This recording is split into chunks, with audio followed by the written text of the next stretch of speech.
de la mañana con 16 minutos. La encuesta Academ de esta semana mostró un alto interés de la gente en una reforma previsional. La mayoría prefiere que los 6 puntos de cotización adicional, que son los que se han presentado en la propuesta en el proyecto del gobierno, vayan a su cuenta individual, pero la solidaridad aparece como un factor de todas maneras importante. Claro, el gobierno insistió en que esa alza no puede ir por completo a un fondo común, a una cuenta de gastos nacionales.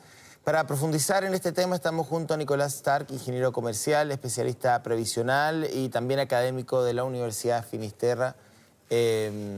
Nicolás, ¿qué tal? ¿Cómo le va? Muy buenos días. Buenos días, Andrea. Bueno, esta semana se discuten varias indicaciones del proyecto. La ministra Saldívar dice que no hay mucho más espacio para discutir porque el esfuerzo ha sido máximo y los números ya están en el umbral de lo, digamos, aceptable desde la óptica de la moneda. Mientras tanto, hay una propuesta alternativa. Y en este contexto uno se pregunta qué tan buena es la propuesta del gobierno, cuánto más se puede hacer. Me gustaría conocer su opinión. Bueno, muchas gracias por la invitación. A mí me parece que esta propuesta que ha hecho el gobierno a mitad de semana tiene mucha similitud con la que presentó la presidenta Bachelet a través del ministro Rodrigo Valdés, ¿cierto? Hace 2 o 3 años, y que en la práctica tenía números parecidos, aunque quizás esta incluso subió un poco más respecto de la anterior. Claro, esa consideraba un 5% de aumento. Un 5%, y esta un 6%, donde la mitad, ¿no es cierto?, se va a la cuenta personal y el resto se va a un fondo común para atender distintos mecanismos de seguridad social. A mí me parece que es un avance en términos de poder acercarse a un mecanismo que era muy similar al anterior, pero que probablemente generaba su crítica o alguna divergencia. Y en este caso, me parece que el gobierno ha tenido una posición práctica en términos de intentar alcanzar algún acuerdo con quien tiene que votar esto en lo sucesivo. Pero perdón, Nicolás, más allá de lo político, de lo que el gobierno quiere, puede, espera y las AFP esperan, en fin. La pregunta que yo me hago y que se hace muchos de los televidentes es si este proyecto va en la dirección de solucionar el gran desafío de las pensiones que se vive no solamente en Chile, sino que también en el resto del planeta. Porque pareciera que los proyectos se diseñan respecto a las necesidades de actores locales, pero no, este es un problema súper profundo y la gente espera una respuesta. Entonces me gustaría saber si el proyecto va en esa dirección. A mí me parece que va en esa dirección, porque se hace cargo de una serie de elementos que probablemente en el diseño del año 81 no estaban presentes.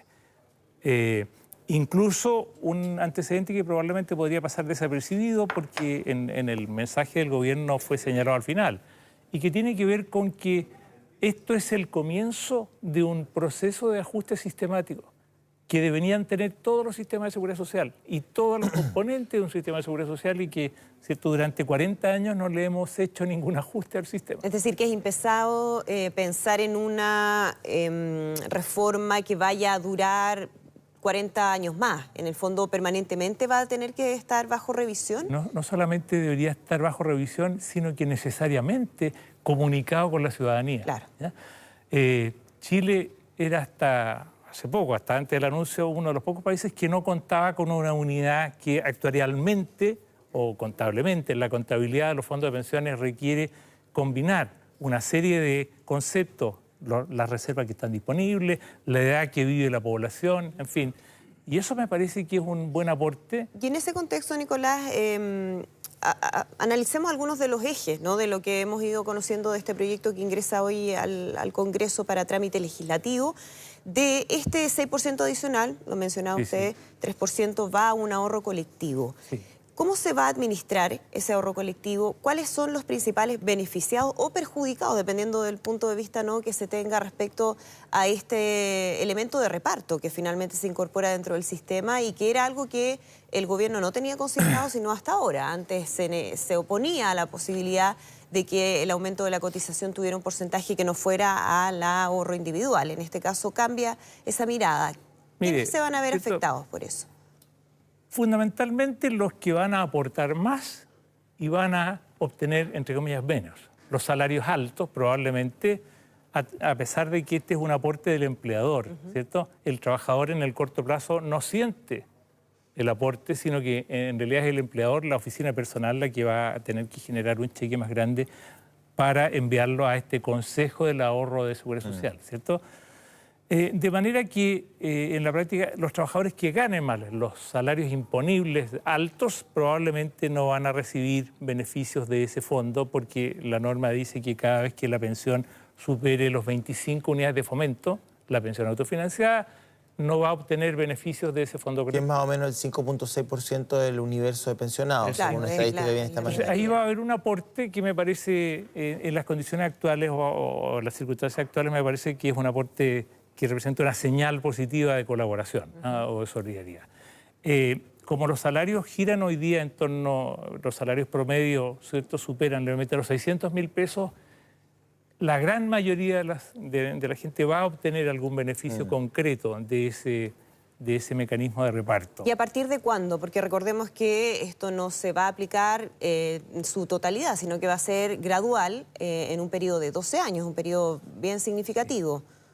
Como también el gobierno y cualquier estadista debe ir administrando, la puesta en marcha tiene que ser gradual para que determinados elementos que podrían tensionar la recaudación, como es, por ejemplo, el mercado del trabajo, eso va a implicar que el gobierno, incluso en una primera etapa, va a tener que él poner aquello que se requiera para, en la práctica, financiar los gastos que de inmediato van a salir. Claro, o sea, como no va a haber un ahorro que se parte de cero, formado, sino que el gobierno tiene que subsidiar. Va a tener que subsidiarlo, financiarlo hasta que empiece el fondo a recaudar un monto mayor.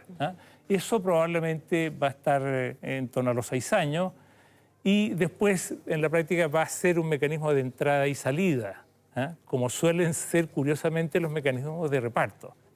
Los mecanismos de reparto suelen ingresar dinero y sacar de inmediato hacia los beneficiarios. Claro, cuando no se puede netear porque hay una falta, digamos, de proporcionalidad entre quienes ingresan y salen del sistema, ahí se producen los desajustes, ¿no? Claro, porque como los beneficios incluyen un beneficio concreto para la gente que hoy día ya está pensionada, con la condición de que obviamente no supere su pensión los 25 unidades de fomento, ellos van a recibir un incremento importante. Ahora, una pregunta que tiene que ver con la captación y gestión de los dineros que van a capitalización individual. El gobierno está abriendo una posibilidad de que ese 3% sea gestionado por cooperativas y otros actores que se van a regir igualmente por el decreto ley 3500. Ahora, ¿por qué no pensar en una reforma realmente estructural que modifique las bases del sistema y que le dé al cotizante la libertad de elección sobre la totalidad de los fondos, digamos? O sea, que las AFP sigan haciendo su trabajo, pero si hay un cotizante que estima que hay una cooperativa que tiene, digamos, las habilidades o que cumple con sus expectativas para administrar ese 13%, lo haga. ¿Qué tan catastrófico desde el punto de vista financiero puede ser romper el negocio de las AFP como un círculo exclusivo, digamos?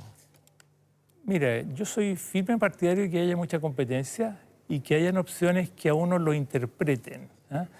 Y si es que existe una organización que esté más cercana a mí, que represente los intereses de los trabajadores, de los cuales yo sea parte, me parece absolutamente lícito que ocurra esa vinculación. Yo creo que ahí hay un desafío importante porque en el pasado también hubo intentos de organizaciones de trabajadores por tener su administradora. Claro. Probablemente por alguna razón vinculada más bien a la categoría o calidad de administración que hoy día ya no están. Pero a mí me parece que hoy día también con base en la experiencia del pasado, estas cooperativas probablemente van a tener que disponer de mucho más apoyo para poder hacer un trabajo que dure en el tiempo, que sea sustentable y que no sean iniciativas que duren 2 o 3 años y después los trabajadores nos vayamos de nuevo a una AFP tradicional. Y por lo mismo, viendo cómo está el proyecto, ¿qué tanto podría aumentar la competencia? Es decir, ¿qué tan reales van a ser las posibilidades de la incorporación de otros actores al mercado? A mí me parece que hay un espacio para grupos de trabajadores que, entre comillas, sean lo que uno podría decir más homogéneos. Hay espacios donde, o segmentos de trabajadores que perfectamente podrían estar evaluando o deberían evaluar la posibilidad de armar una AFP. que sea el sector público perfectamente, ¿cierto? O los trabajadores de la minería, ¿ah? O segmentos bien claros donde ellos puedan decidir disponer de una administradora o de una cooperativa administradora. Cuando uno lo plantea así respecto del 13%, la respuesta que uno tiene de algunos economistas, especialistas o del mundo político tiene que ver con que sería una catástrofe financiera, porque el volumen de dinero que maneja la administradora de fondos de pensiones y los negocios en los cuales invierten esos dineros son de una complejidad tan grande que haría colapsar el sistema en su conjunto. ¿Usted cree que es así o no? No, porque yo entiendo que esas nuevas entidades van a tener reglas que en la parte relativa a la inversión van a tener reglas similares. O sea, van a tener que elegir alguna inversión dentro de un portafolio que probablemente hoy día es el mismo que existe, con las mismas restricciones, ir a través del mercado formal. La renta fija, renta variable. Claro, depende. es decir, ahí. Entonces, en esa perspectiva a mí me parece que es desafiante lo que hoy día está ocurriendo y el resto va a ocurrir cuando se lleven a cabo las negociaciones en el Parlamento. Eso es lo que vamos a ver a partir de ahora, así que vamos a estar muy atentos a lo que ocurra. Muchísimas gracias por acompañarnos esta mañana. Buenos días. Muy bien, buenos días. Gracias.